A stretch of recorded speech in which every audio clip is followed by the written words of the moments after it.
Hello friends, स्वागत है आपका एक नई वीडियो में जिसमें हम डिस्कस कर रहे हैं अर्थमेटिक प्रोग्रेशन। इसको शॉर्ट फॉर्म में एपी बोलते हैं और हिंदी में समांतर श्रेणी बोलते हैं। देखिए, यह हमारा वीडियो नंबर सेकेंड है जिसमें हम इसका प्रैक्टिस क्वेश्चन करने वाले हैं। फ्रेंड्स, इसका वीडियो नंबर फर्स्ट में हमने इसका जितने भी बेसिक कॉन्सेप्ट और फॉर्मूला होते हैं उनको डिस्कस कर चुके हैं। यह हमारा प्रैक्टिस क्वेश्चन सेशन है फ्रेंड, और चलिए देखते हैं कि आप एग्ज़ाम में इनको किस प्रकार से सॉल्व कर सकते हैं आसानी से। चलिए देरी न करते हुए डायरेक्ट स्टार्ट करते हैं क्वेश्चन के थ्रू। देखिए, एग्जाम्पल नंबर फर्स्ट क्या बोला है। एक समांतर श्रेणी में तीन क्रमागत संख्याओं का योग 405 है, तो तीनों संख्याएं कौन कौन सी है। देखिए, तीन क्रमागत संख्याएं बोला गया है तो मैं आपको फॉर्मूला वाले वीडियो पर बताए हूँ। अगर तीन क्रमागत संख्याएं बोला गया है तो इसको किस किस प्रकार से लेते हैं। देखिए, ए ले लेंगे बीच वाला पद, ठीक, उसमें डी माइनस करेंगे तो पहला पद आ जाएगा, और इसमें डी प्लस करेंगे तो तीसरा पद आ जाएगा। तो देखिए, तीन पद का सम कितना दिया गया है, 405। तीन पद का सम दिया गया है 405। तो देखिए, जब इनका ब्रैकेट खुलेगा तो माइनस डी से प्लस डी कट जाएगा। ए तीन ए बच गया, तो तीन ए का वैल्यू है 405। तो देखिए, तीन एकम तीन, एक बचा, तीन तिकाई 9, एक बचा, तीन पचे 15 हो गया। तो ए का वैल्यू कितना आ गया, 135। ए का वैल्यू आ गया 135। तो देखिए, जो ए जो है बीच वाला पद है, देखिए 135 जो है बीच वाला पद है। और क्रमागत पद में आप जानते ही हैं फ्रेंड कि क्रमागत पद में सभी संख्याओं के बीच एक का डिफरेंस होता है। सभी संख्याओं के बीच एक का डिफरेंस होता है। तो 135 में एक जुड़ जाएगा तो हो जाएगा 136, और 135 में एक माइनस हो जाएगा तो हो जाएगा 134। तो देखिए, पहला पद 134 आ गया, दूसरा पद 135 आ गया, और तीसरा पद 136 आ गया। और कितना आसानी से हमने इसको सॉल्व कर लिया है फ्रेंड। तो चलिए इसका एग्जाम्पल नंबर सेकेंड देखते हैं, और इसको मैं आपको और अच्छे अच्छे क्वेश्चन से रूबरू कराता हूँ। देखिए, दूसरा क्वेश्चन क्या बोला गया है। एक समांतर श्रेणी में चार क्रमागत संख्याओं का योग 3616 है, तो चारों संख्याएं कौन कौन सी है। तो अगर चार क्रमागत संख्याएं बोला गया है तो मैं आपको इसको किस प्रकार से लेना है फ्रेंड, मैं आपको बताया हूँ। देखिए, चार क्रमागत संख्याएं बोला गया है तो एक बार ए प्लस डी लेंगे, फिर इसमें डी माइनस कर देंगे, ए माइनस डी हो जाएगा।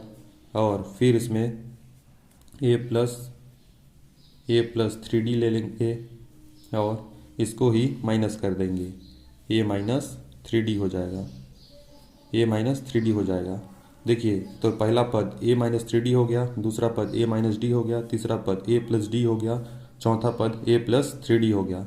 तो इनका योगफल दिया गया है। इनका योगफल कितना दिया गया है, 1636 रुपये जो है, 1636 रुपये जो है इसका योगफल दिया गया है। तो चलिए सॉल्व करते हैं। देखिए, जब इनका ब्रैकेट खुलेगा तो -3D से +3D कट जाएगा, -D से +D कट जाएगा, तो क्या बचा, इसमें a बचा है, इसमें a बचा है, इसमें a बचा है, इसमें a बचा है। जब a जुड़ जाएंगे तो 4a हो जाएगा। जब 4a का वैल्यू दिया है 3616 रुपये जो है 4a का वैल्यू दिया है। तो देखते हैं, 4 एकम 4, 4 नमा 36, 0, 4 चको 16। तो a का वैल्यू कितना आ गया, ए का वैल्यू कितना हो गया, 904 रुपये। तो देखिए, ए का वैल्यू आया है 904 रुपये। और देखिए फ्रेंड, किसी भी क्रमागत संख्याओं के बीच का डिफरेंस एक होता है।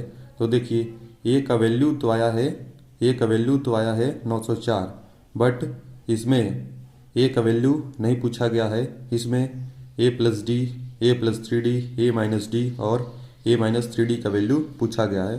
तो देखिए, ए अपना देखिए जब क्रमागत संख्याएं बोला गया है तो a प्लस डी बोला गया है, a प्लस डी, तो 904 में एक जुड़ जाएगा क्योंकि क्रमागत संख्याएं बोला गया है। 904 में एक जुड़ेगा तो कितना हो जाएगा, 905, 905 हो गया। और a प्लस 3d, जब d का डिफरेंस बोले तो डिफरेंस का वैल्यू एक दिया गया है तो एक का गुणा 3 से होगा तो कितना हो जाएगा, 3। तो 904 में 3 जुड़ेगा, 904 में 3 जुड़ेगा तो 907 हो जाएगा। इसी प्रकार से देखिए माइनस डी है तो एक इससे एक माइनस करेंगे, इससे एक माइनस करेंगे तो कितना हो जाएगा, 903 हो जाएगा, 903। और इसमें ही a माइनस 3d, डी का वैल्यू 1 है तो 1 गुणा 3 करेंगे तो -3 आ जाएगा। जब इसमें से 3 माइनस करेंगे तो 901 आ गया। तो देख रहे हैं फ्रेंड हमारा चारों टर्म आ चुका है। पहला टर्म 901 हो जाएगा, दूसरा टर्म 903 हो जाएगा, तीसरा टर्म 905 हो जाएगा, तीसरा टर्म 905 हो जाएगा और चौथा टर्म 907 हो जाएगा। और इनके बीच का डिफरेंस देखिए फ्रेंड, एपी का मतलब क्या होता है, एपी का मतलब होता है जितने भी पद दिए गए हैं उनके बीच का डिफरेंस जो होता है सेम होता है। तो देखिए इसको कंफर्म करते हैं। देखिए पहला पद दूसरा पद के बीच का डिफरेंस कितना है, 3 में से एक जाएगा तो 2 हो जाएगा। देखिए इनका बीच का डिफरेंस 2 है और इनके बीच का डिफरेंस कितना है, 5 में से 3 जाएगा तो 2 हो जाएगा। और देखिए 7 में से 5 जाएगा तो 2 हो जाएगा। देख रहे हैं फ्रेंड्स इसका डिफरेंस भी सेम आ रहा है, मतलब यह चारों पद सही है। देखिए पहला पद 901 हो जाएगा, दूसरा पद 903 हो जाएगा, तीसरा पद 905 हो जाएगा और चौथा पद 907 हो जाएगा। देख रहे हैं फ्रेंड इसको किस प्रकार से सॉल्व किया जाता है। चलिए इसका और भी एग्जाम्पल डिस्कस करते हैं। देखिए एग्जाम्पल नंबर 3 में क्या बोला गया है, तीन क्रमागत पद दिया गया है, 3 क्रमागत पद के संख्याओं का योग दिया गया है। तो 3 क्रमागत में क्या होता है, a minus D plus a और प्लस a प्लस डी हो जाएगा, a प्लस डी हो जाएगा। तो देखिए माइनस डी से प्लस डी कट जाएगा और इसका वैल्यू कितना दिया गया है फ्रेंड, 1509 जो है इसका वैल्यू दिया गया है। तो ए तो 3a का वैल्यू कितना आ रहा है फ्रेंड, 3a का वैल्यू आ रहा है 1509। 3a का वैल्यू आ रहा है तो 3 एकम 3, 3 पचे 15, 0, 3 तिकाई 9। ए का वैल्यू आ रहा है 503 रुपये, 503 ए का वैल्यू आ रहा है फ्रेंड 503।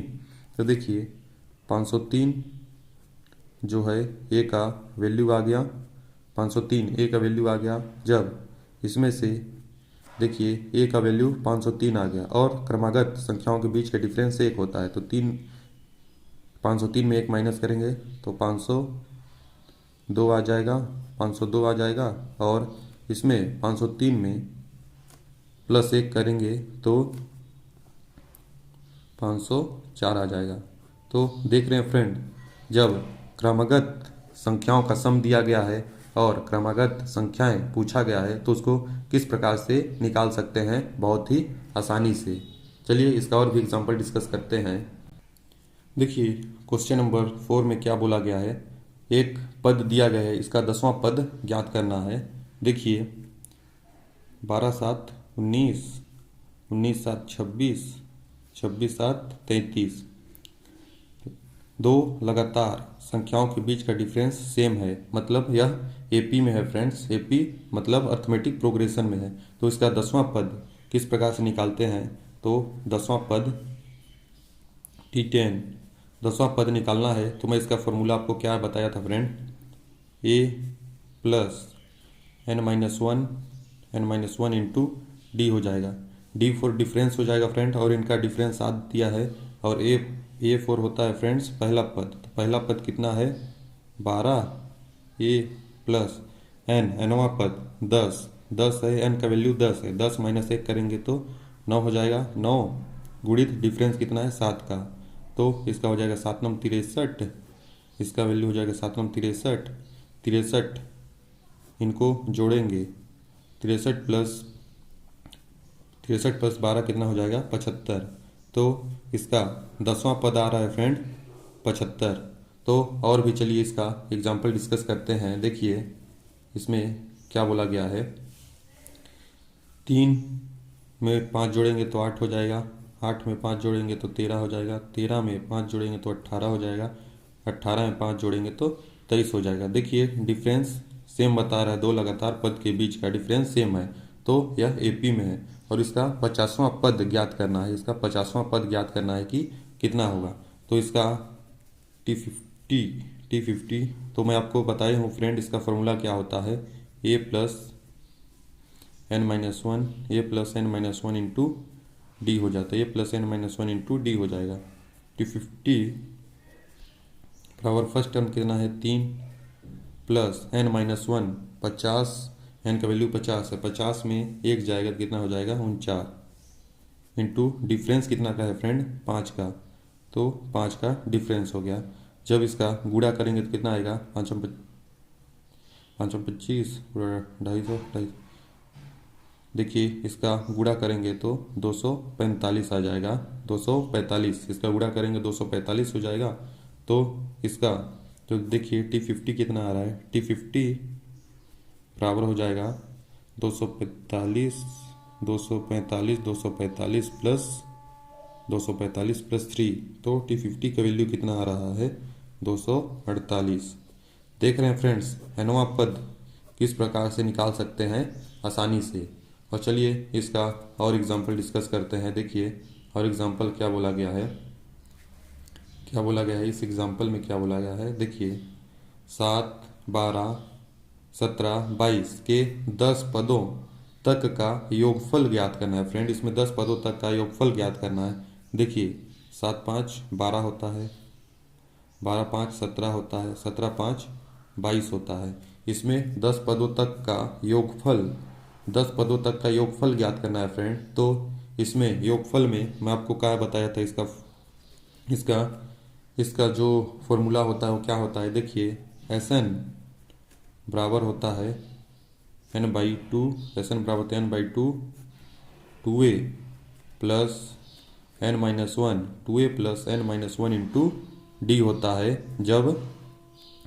जब योगफल पूछा गया होता है। तो देखिए एस एन का वैल्यू हो जाएगा सम ऑफ एनथ टर्म, तो 10 हो जाएगा। तो एन का वैल्यू 10 है, 10 बटे 2 करेंगे तो यहाँ 5 हो जाएगा, 5 10 बटे 2 करेंगे तो 5 हो जाएगा। 2a ए का वैल्यू कितना है फ्रेंड, पहला पद 7 है, तो 2 गुणा 7 plus n minus one, n का वैल्यू 10 में से एक जाएगा तो 9 गुणा डिफरेंस कितना है फ्रेंड, डिफरेंस दो लगातार पद के बीच का डिफरेंस 5 है, तो ये 5 से गुणा हो जाएगा। तो चलिए इसका वैल्यू निकालते कितना होता है, 5 7 दूनी 14 प्लस 5 नम 45, 5 नम 45 हो गया, 5 नम 45। देखिए 45 4 49, 45 4 49 59, 5 गुणित 59 हो जाएगा। तो इसका गुणा करने पर कितना आएगा, देखिए 5 नम 25 250 और 5 नम 45 250 और 45 295। तो इसका जो सम आएगा फ्रेंड, जो इस एपी का जो फ्रेंड वह 10 पदों तक का जो योगफल आएगा फ्रेंड, वह उसका आंसर 995 आने वाला है। देख रहे हैं फ्रेंड, अगर योगफल पूछा गया होता है तो किस प्रकार से इसका योगफल निकालते हैं। चलिए इसका और भी एग्जाम्पल डिस्कस करते हैं। देखिए एग्जाम्पल नंबर 7, यह क्वेश्चन क्या बोला गया है, देखिए फ्रेंड, एक समांतर श्रेणी का 17वां और पहला पद क्रमशः 315 और 251 है, 24 पदों तक का योगफल ज्ञात करना है। देखिए इसमें फर्स्ट पद बोले तो ए का वैल्यू दिया गया है 251 और 17वां पद दिया गया है फ्रेंड। तो 17वां पद में जानते हैं, देखिए ए प्लस ए प्लस 16d। ए प्लस 16d का वैल्यू हो जाएगा 315। ये बताइए, कोई भी लगातार टर्म होता है तो देखिए, पहला पद तो ए हो जाता है और पहला पद ए हो जाएगा और लास्ट पद ए प्लस 16d हो जाएगा, क्योंकि दो लगातार पद के बीच का डिफरेंस d होता है। तो 17वां पद ए प्लस 16d हो जाएगा। तो चलिए इसको देखते हैं किस प्रकार से सॉल्व करेंगे। देखिए 16d और क्या बोला गया है, ए, इसमें से इसको माइनस करेंगे। देखिए ए प्लस 16d में माइनस करेंगे ए को, ए प्लस 16d, ए प्लस 16d से माइनस करेंगे ए को, तो और ए प्लस 16d से माइनस किए हैं ए को, तो इसी प्रकार से 315 से माइनस करेंगे 251 को। तो इसका आंसर कितना हो जाएगा, देखिए प्लस माइनस ए से प्लस ए कट जाएगा तो 16d आ गया। और यहाँ कितना आ रहा है, देखिए 5 में से 1 जाएगा तो 4 हो जाएगा, और 5 में से 1 गया 4, और 25 6 31 हो जाता है। तो देखिए 16 चक्को 64 हो जाएगा। तो जो डिफरेंस आएगा फ्रेंड्स, जो डी आएगा उसका वैल्यू 4 आने वाला है। जो डिफरेंस आ रहा है फ्रेंड उसका वैल्यू 4 आ रहा है। तो देखिए अब कोई मुश्किल क्वेश्चन नहीं है फ्रेंड, क्योंकि हमने डी निकाल चुका है। तो 24 पदों तक का सम पूछा है। तो एपी में सम किस प्रकार से निकालते हैं, एस एन बराबर इसका फॉर्मूला होता है n/2 2a plus n-1 into d हो जाएगा। एपी में पदों का सम, नवा पदों तक का सम इस प्रकार से निकालते हैं। तो देखिए 24 तक पूछा गया है, S24 बराबर हो जाएगा 24, n का वैल्यू 24 है, 24/2 करेंगे कितना आ जाएगा 12। 2a का वैल्यू कितना है फ्रेंड 251। देखिए फ्रेंड्स ए का वैल्यू कितना दिया गया है 251। देखिए ए का वैल्यू कितना दिया गया है 251। तो देखिए 2a 2 गुणित 251 2a प्लस n-1, n का वैल्यू 24 दिया है, 24 माइनस 1 करेंगे तो कितना आ जाएगा, 24 माइनस 1 करने पर कितना आ जाएगा 23 हो जाएगा, 23। और इनका जो डिफरेंस दिया गया है कितना का दिया गया है, डी का वैल्यू निकाले हैं 4, तो 4 से गुणा कर देंगे। तो चलिए इसको सॉल्व करते हैं, कितना आता है 12 हो गया। और देखिए देखिए 2 दूनी 4, 4 25, 25 दूनी 50 डाल के 25 दूनी 50, 500, 502 आ गया। देखिए 502 प्लस 23 चक्को 23 23 40, 23 चक्को 92, तो 23 चक्को 92 होता है, 23 चक्को 92। तो देखिए 12 गुणित 92 और 2 94, तो 594 हो जाएगा, 594। तो चलिए इसका गुणा कर लेते हैं, देखते हैं कितना आंसर आता है। 12 चको 48, 48 की 8 हंसले 4, 12 नम्मा 108 और 4 112, 112 की 2 हंसले 11, 12 पंचे 60 और 11 71। तो इसका देख रहे हैं फ्रेंड्स 24 पदों तक का योगफल कितना आ रहा है 7128। यह बहुत इंपॉर्टेंट सवाल है फ्रेंड्स, और यह एग्जाम यूपीएसआई के एग्जाम में आया हुआ क्वेश्चन है फ्रेंड्स। और देखिए इसको कितना आसान वे में सोल्व कर सकते हैं, मैं आपको इसका पूरा निचोड़ बताया हूं कि आप इसको किस प्रकार से एकदम आसानी से सॉल्व कर सकते हैं। तो और भी ऐसे शानदार कॉन्सेप्ट के लिए और मजेदार ट्रिक के लिए हमारे इस चैनल को सब्सक्राइब करें फ्रेंड्स। धन्यवाद।